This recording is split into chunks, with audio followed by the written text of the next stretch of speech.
अस्सलाम वालेकुम नाज़रीन, मुज़म्मिल सरवरदी के ऑफिशियल यूट्यूब चैनल के साथ मैं हूं मुज़म्मिल सरवरदी। उम्मीद है आप खैरियत से होंगे। सब्सक्राइब करें, लाइक करें, बेल आइकॉन के बटन को दबाएं, हमारी हौसला अफजाई करें ताकि हमारा और आपका रिश्ता मजबूत हो सके। नाज़रीन, आज 4 अहम खबरों के साथ आपके पास आया हूं। सबसे पहले आप सब ने ट्रंप का बयान सुन लिया होगा कि पाकिस्तान ने 5 जहाज गिराए। वो तो अब कोई ऐसी बात नहीं जो मैं आपको बताऊं, तो सारी दुनिया ने ही सुन लिया है। लेकिन उसके बाद भारत में क्या हो रहा है वो ज्यादा अहम है। यूरोप ने जो इंडिया पर पाबंदियां लगाई हैं उसका नेट इम्पैक्ट क्या है, हम उस पर बात करेंगे। और उसके साथ साथ जो पाकिस्तान के अमेरिका में सफ़ीर हैं रिजवान शेख साहब, उनकी और तहरीक इंसाफ के दरमियान जो खुशगपियां हैं और नेक्सेस है, उस पर भी आज बात करेंगे कि पाकिस्तान के जो अमेरिका में सफ़ीर हैं वो तहरीक इंसाफ के साथ राब्ते और खुशगपियां क्यों बढ़ा रहे हैं, इस पर भी आज बात करेंगे।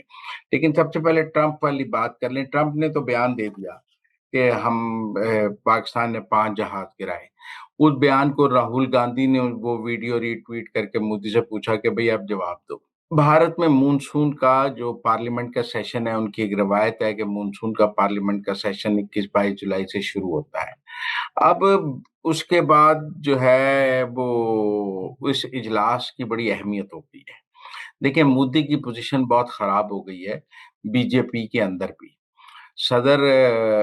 भारतीय सदर और वजीर दाखिला और वजीर आजम की मीटिंग हुई है और मोदी के ऊपर बीजेपी के अंदर से बहुत दबाव है।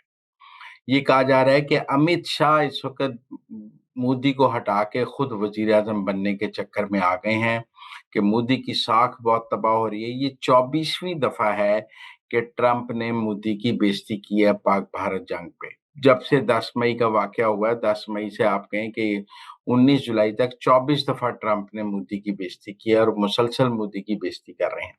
जितनी दफा ट्रंप मोदी की बेइज्जती करते हैं कि मैंने सीज फायर कराया, ट्रंप की इंडिया में पोजीशन खराब होती है और इंडियन ऑपोजिशन उनके ऊपर चढ़ जाती है। और ट्रंप को ये बात समझ है कि मेरे हर बयान से मोदी मुश्किल में आता है, लिहाजा वो 24वीं दफा ये बयान दे रहे हैं।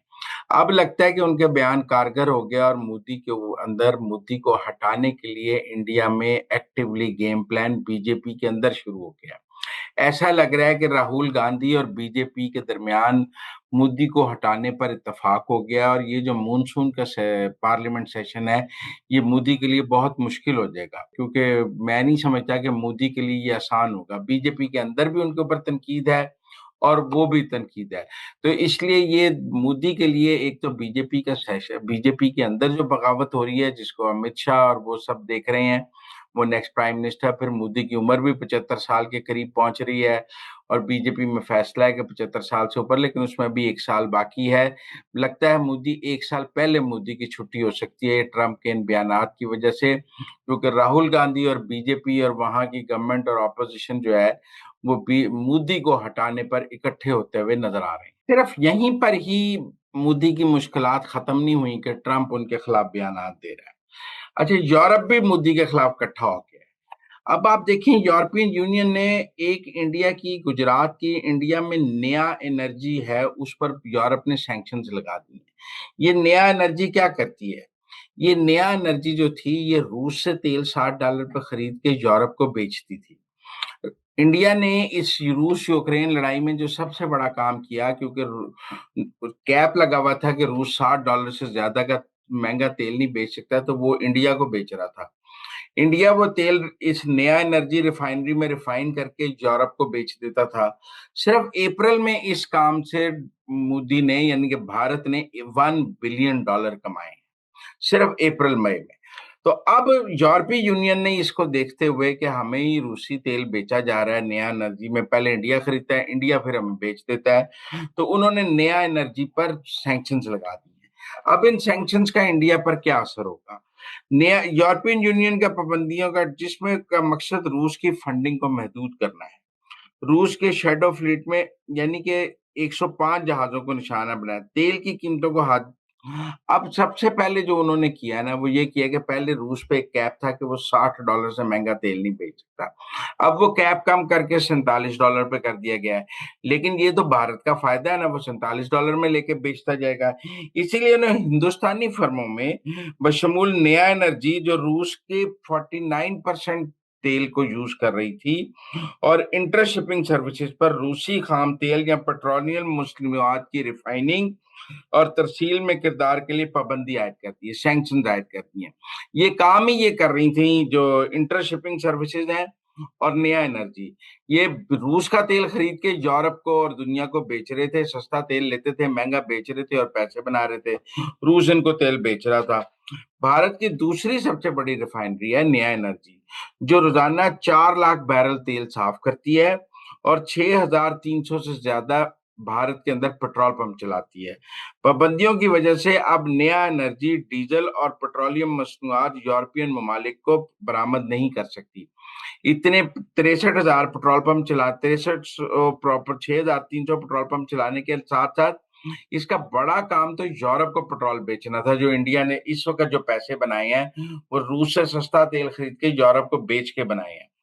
अब नया एनर्जी जो है वो यूरोप को तेल नहीं बेच सकेगा और इंटर शिपिंग सर्विसेज के जहाजों पर यूरोपीय यूनियन की बंदरगाहों पर दाखिले या शिपिंग सर्विस पर पाबंदी आयद कर दी गई है। तो जो इंडिया की सबसे बड़ी शिपिंग सर्विस की कार्गो की इंटर शिपिंग, उसके ऊपर भी यूरोप में सैंक्शंस लगा दिए हैं।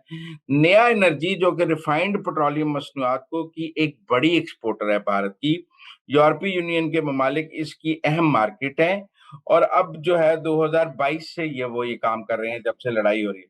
अब इसे यूरोपीय यूनियन को तेल की बरामदात सिर्फ अप्रैल में $1 बिलियन थी। मैंने आपको बताया है कि $1 बिलियन सिर्फ अप्रैल में उसने बनाया है, एवरेज $1 बिलियन कर रहे थे।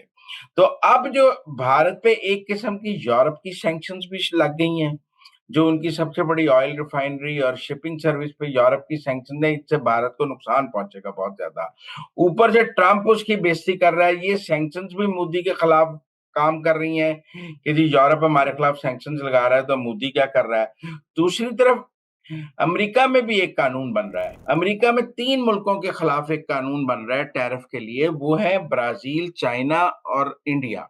क्योंकि ये तीनों मुल्क जो हैं एक तो ब्रिक्स के मेंबर हैं, दूसरा ये तीनों मुल्क जो हैं ये रूस के साथ काम करते हैं, रूस का तेल लेते हैं, रूस के साथ तिजारत करते हैं। तो अब जब ट्रंप रूस और यूक्रेन की लड़ाई बंद नहीं करा पा रहे, तो उन्होंने इन 3 मुल्कों के ऊपर ज्यादा टैरिफ लगाने का फैसला किया है। चाइना और ब्राजील को तो इतना फर्क नहीं पड़ता, लेकिन इंडिया पर टैरिफ का बहुत फर्क पड़ता है। अभी तक इंडिया की टैरिफ डील नहीं हो सकी है और ऊपर से यूरोप के सैंक्शंस, ऊपर से ट्रंप की बेइज्जती, ये सारा कुछ मिलाकर इंडिया में एक तूफान ला रहा है, जिसको कह रहे हैं कि मोदी हटाओ मुहिम वहां पे शुरू हो रही है और मोदी को हटाने की बहुत बातें वहां पे की जा रही हैं। अच्छा, अमेरिका से मैंने आपको पहले भी बताया, जो पाकिस्तान के सफीर हैं अमेरिका में, रिजवान शेख साहब, उनके हवाले से ऐसी इतलात मौसूल हुई हैं कि उनकी अमेरिका में तहरीक इंसाफ के लीडरों से दोस्तियां बढ़ती जा रही हैं और वो तहरीक इंसाफ के लोगों से उनका इंटरेक्शन बढ़ता जा रहा है। अभी वो पिछले दिनों डैलस गए हुए थे, जहां अपना के का फंक्शन था। वहां भी वो तहरीक इंसाफ की क्यादत से और उन लोगों को मिले जो पाकिस्तान फौज के खिलाफ प्रोपेगेंडा करते हैं और तहरीक इंसाफ के हामी समझे जाते हैं और बहुत एंटी आर्मी समझे जाते हैं। उनकी ऐसी गुफ्तगू भी रिपोर्ट हुई है रिजवान शेख साहब की कि उनसे जब वहां लोगों ने पूछा कि फील्ड मार्शल आसिम मुनीर और ट्रंप की मुलाकात कैसी रही, उसमें क्या बात हुई, क्योंकि बहुत से लोग उनसे जानना चाहते थे। उससे पहले एक स्टोरी आ चुकी थी जो वो ड्रॉप साइट की कि ट्रंप ने जो है वो इमरान खान की रिहाई की बात की और ये, तो लोग पाकिस्तानी एम्बेसडर से सवाल कर रहे थे वहां पर कि क्या ये स्टोरी ठीक है। ये तो बजाय इसके कि रिजवान शेख साहब इस स्टोरी को वहां लोगों में बैठ के रिबट करते कि ऐसी कोई बात नहीं है, उन्होंने कहा जी देखिए मुझे तो कोई पता ही नहीं है फील्ड मार्शल की और ट्रंप की मुलाकात का, मैं तो व्हाइट हाउस साथ नहीं गया था। नॉर्म्स तो ये हैं कि आप एम्बेसडर को साथ लेकर जाते हैं, लेकिन मुझे तो साथ लेकर ही नहीं गए, तो मुझे क्या पता अंदर क्या गुफ्तगू हुई है।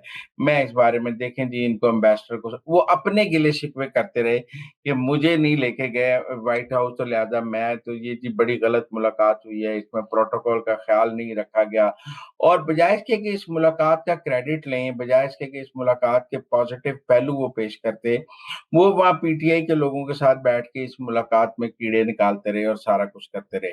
वैसे भी ये इतलात हैं कि एक डॉक्टर ताहिर जावेद साहब हैं जो यहाँ पीटीआई के वजीर रहे हैं यहाँ पंजाब में, वो भी, उनकी और रिजवान शेख साहब की भी बड़ी दोस्ती की इतलात एजेंसियों ने दी हैं और कोई अपने बेटे को वो आईटी का बिजनेस सेट कराना चाहते हैं, उसके लिए भी वो पीटीआई के लोगों के साथ अपना इंटरेक्शन बढ़ा रहे हैं کہ ان کے بیٹے کی آئی ٹی کے بزنس کو سیٹل کرنے میں وہ ان کی مدد کریں. تو ٹیکنیکل بات یہ ہے کہ جو گفتگو ہے رضوان شیخ صاحب کی وہ پہنچ رہی ہے، جو انہوں نے ڈیلس میں بھی کی ہے اور ادھر ادھر بھی کی ہے، اور ان کی ملاقاتوں کی تفصیل بھی پہنچ رہی ہے کہ ان کی جو سرگرمیاں ہیں وہ کوئی حکومت پاکستان اور پاکستان کی فوج کے حق میں نہیں ہے، بلکہ وہ دوسری طرف جا رہے ہیں. آپ کو پتہ ہے اس سے پہلے بھی ایک سفیر تھے وہاں جن کی موجودگی میں کانگریس میں قرارداد ہو گئی تھی اور انہیں بالکل نہیں پتا تھا. وہ بھی وہاں لگتا تھا پی ٹی آئی کے حق میں ہی کام کر رہے تھے، تو جس کے بعد چینج کیا گیا تھا ان کو. تو اب یہ بھی لگتا ہے کہ پہنچ کے وہاں پی ٹی آئی کے شہر میں گرفتار ہو گئے ہیں اور پی ٹی آئی کے لیے کام کر رہے ہیں، بلکہ اپنا کام نہیں کر رہے ہیں. اچھا، شام کی جو سیز فائر ہے وہ کیسے ہوا؟ ہر بندہ شام کے سیز فائر پہ سوال کرنا چاہ رہا ہے، کیونکہ ایک دفعہ تو اسرائیل نے بہت حملہ کر دیا تھا اور لگ رہا تھا کہ شام کے ٹکڑے کر دیے جائیں گے. بزوق کی بات ہو رہی تھی، کردوں کی بات ہو رہی تھی.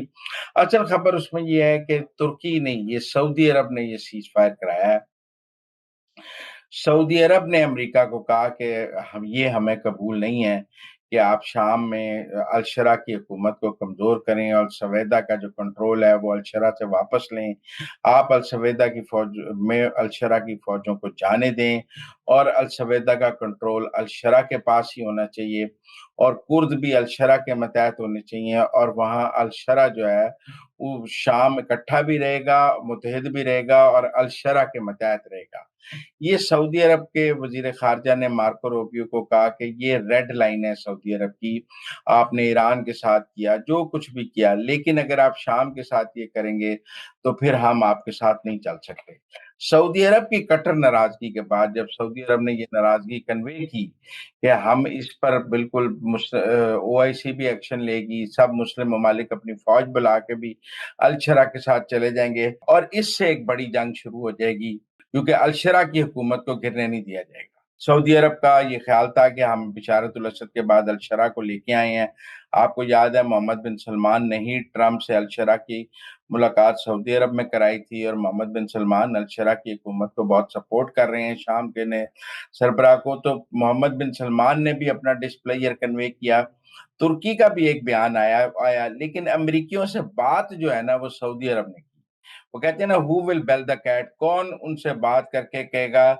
تو وہ بات جو ہے وہ انہوں نے کی، اور ان کے بات کرنے کے بعد امریکہ نے پھر نیتن یاہو کو کہا کہ بھئی یہ ریڈ لائن ہے سعودی عرب کی، یہ کریں گے تو لڑائی بہت بڑھ جائے گی اور یہ مختلف ملکوں کی لڑائی ہو جائے گی، اور ترکی بھی اس میں آ جائے گا اور سعودی عرب بھی آ جائے گا اور پھر پاکستان بھی اس میں آ جائے گا، تو سب ملک او آئی سی کے پلیٹ فارم سے آ جائیں گے. تو آپ شام کے ساتھ یہ نہ کریں. جس کے بعد جب انہیں نظر آیا کہ سعودی عرب جو ہے وہ بالکل سیریس ہو گیا الشرا کی حکومت کو بچانے کے لیے، تو نیتن یاہو کو کہا گیا کہ آپ پیچھے ہٹ جائیں اور السویدا کا کنٹرول جو ہے وہ الشرا کو دیا گیا. اب الشرا واپس ڈماسکس بھی آ رہے ہیں اور اب یہ انڈرسٹینڈنگ بھی ہے کہ اسرائیل ان کو نشانہ نہیں بنائے گا، لیکن ترکی جو ہے وہ اپنا اسلحہ، جہاز اور بہت کچھ الشرا کو دے گا. سعودی عرب بھی انہیں بائنگ کر کے دے گا تاکہ شام کا جو دفاع ہے وہ مضبوط کیا جا سکے. کرد بھی جو ہیں وہ الشرا کی فوج میں ضم ہوں گے تاکہ شام کو متحد رکھا جا سکے.